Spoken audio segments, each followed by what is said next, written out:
talk to me a little bit about nasal hair, because we love pulling those hairs out. So what's going on when we've got more dense nasal hair versus those that rip all those hairs out the nose? A lot of people love pulling them out. Maybe some people should, because when they start growing out, and attaching to your mustache, maybe not a good look. But I'm a fan of these nasal hairs because there was one study that showed that the density of nasal hair is indicative of asthma risks. So people who have a denser amount of nasal hair, according to this study, will have less chance of having asthma and less severe symptoms, which to me makes sense, because if you are breathing through a lot of nasal hairs, you're breathing more slowly, right? It's forcing you to breathe more slowly, and all those hairs are catching a bunch of things that could cause you to have an allergic reaction. So that makes sense. And beyond that, I mean, they're there for a reason. We didn't evolve to have nasal hair for no reason at all. They're there to catch a bunch of crap that's in the air and to help capture some moisture and to help protect us. So, if you have excessive nasal hair, you might want to clip a little bit of that, but do you want to remove all of it? Maybe not. I'm not an expert in nasal hair. Maybe one day I will be, but as of now, I think it's probably a good idea to leave a lot of that in there. Yeah, sounds like a good idea. So talking about the schnoz then for a little minute, everyone seems to be fascinated by nasal nitric oxide. It's the big thing. Everyone's talking about it. I've got a couple of videos on YouTube. They've just been going crazy. My understanding was when we talk about the humming in a second and the keys and stuff, but my understanding was when we hum or we have nasal nitric oxide, it's only in the lungs for a couple of seconds and it's helping a bit of vasodilation, opening everything up.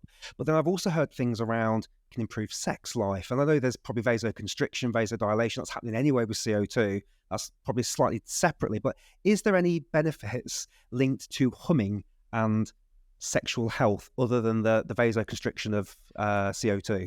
Is there anything from nitric I don't think oxide? anyone has studied humming and sexual potency, because who's gonna fund that? Maybe the porn industry, and this is the problem. It's just like there's no market for studies like that. There's no product that you can develop. The outcome is hum more.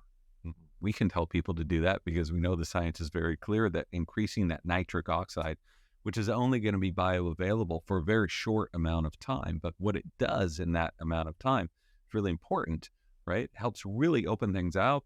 It helps kill viruses and bacteria.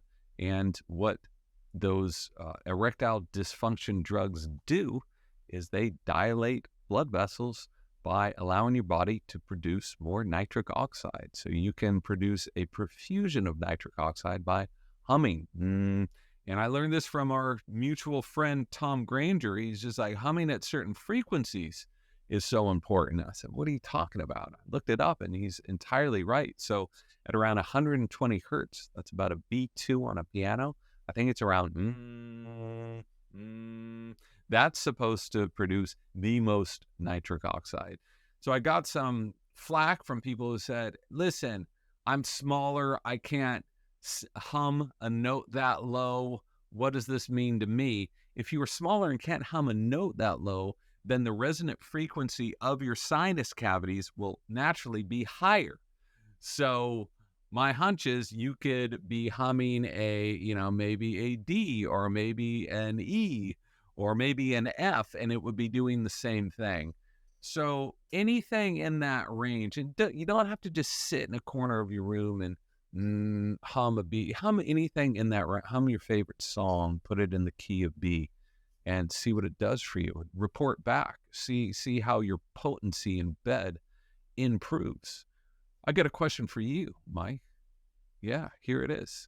The question is, why, when people are about to make sweet, sweet love, do they sit and kiss, start nasal breathing naturally, and start, maybe this is an evolutionary adaptation to get you in the mood to do it. Who knows? Also, when you're meeting strangers, like I do it a lot when I'm just talking to people, like verbal nods, we call it, don't we? So do you think there's something else going on there, just human to human contact? Not So necessarily much we don't sexual. know. Yeah, Yeah. and you in some cultures do that a lot more. Mm.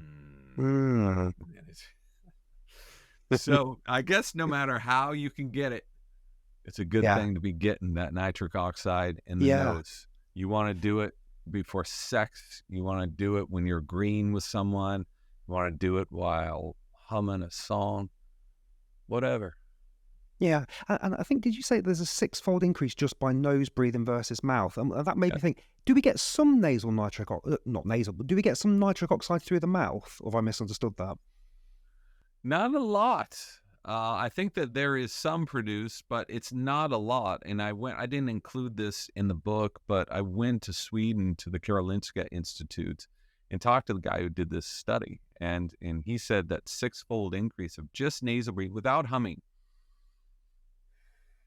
They did a bunch of weird research to do. They found people with tracheostomies and they put nitric oxide sensors in the holes of their throat. He's like, Wow. we wouldn't be able to do this today, but they did it 20 years ago.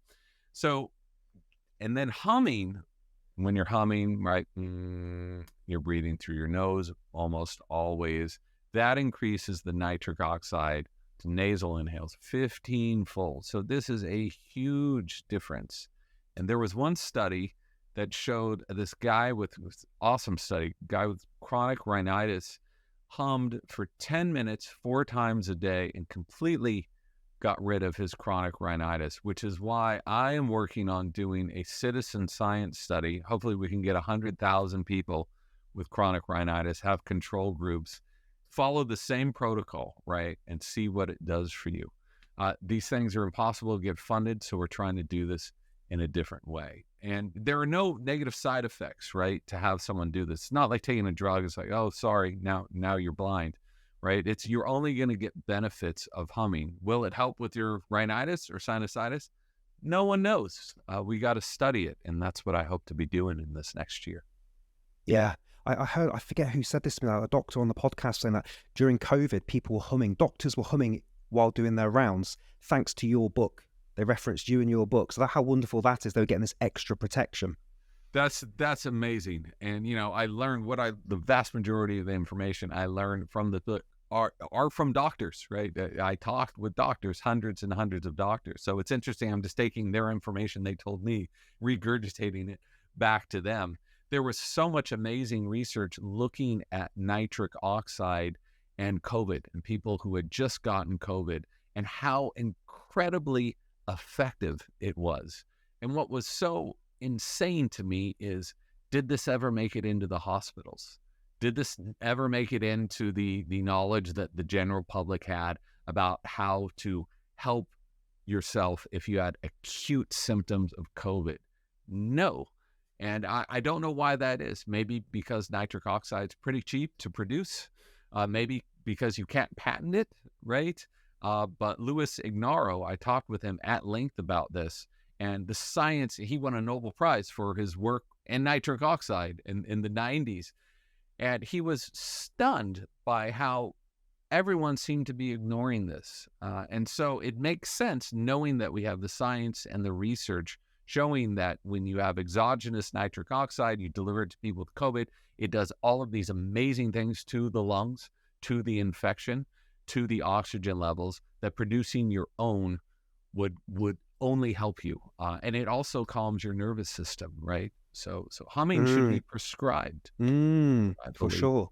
I spoke to Ted Belfour a couple of years ago, and he was calling it the third gas, after the CO2 and O2. And he was talking about a box breathing technique where you would exhale on the mouth to not waste any any nitric oxide, and then you'd inhale it back. And then obviously the humming is letting something out the nose. Have you come across the most effective thing? Is humming just the most effective thing to get more nitric oxide? Ted was such an amazing guy. I learned so much from him.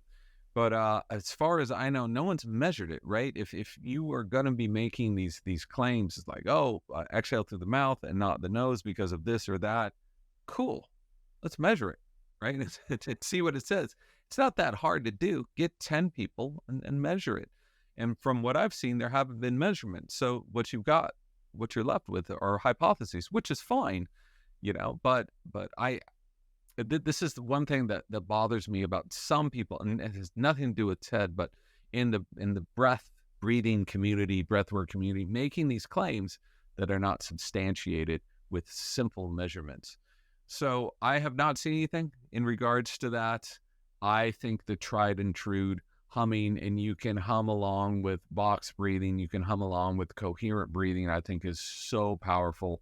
When you inhale for 6 and you, it's sort of a double plus whammy when you do that. Have there been studies showing that it's more effective than XXX? No, there haven't, and maybe one day there will be, but we know there are no negative side effects. It can only benefit you.